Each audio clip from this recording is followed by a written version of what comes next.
Praise the lord. ఈరోజు దేవుని వాగ్దానం దానియేలు గ్రంథం 6:25. మీకు క్షేమాభివృద్ధి కలుగును గాక. ప్రియ దైవజనమా, మీ భవిష్యత్తు గురించి, మీ పిల్లల చదువుల గురించి లేదా మీ కుటుంబం గురించి భయపడుతున్నారా?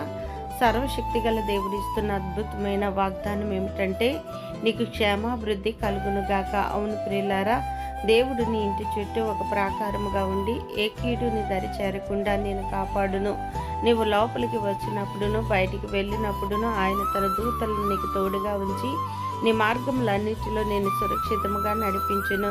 కేవలం నీకు మాత్రమే కాదు, నీ ఇంటి వారికి మరియు నీవు కలిగి ఉన్న సమస్తమునకు, నీ చేతి పనులకు ఆయన క్షేమమును అభివృద్ధిని కలుగజేయను. కావున భయపడక నిబ్బరం కలిగి ధైర్యముగా ఉండుము. నీ దేవుడు నీకు తోడయుండి నీ సరిహద్దుల్లో నెమ్మదిని క్షేమాభివృద్ధిని కలుగజేయను. దేవుడు మిమ్మల్ని దీవించును గాక.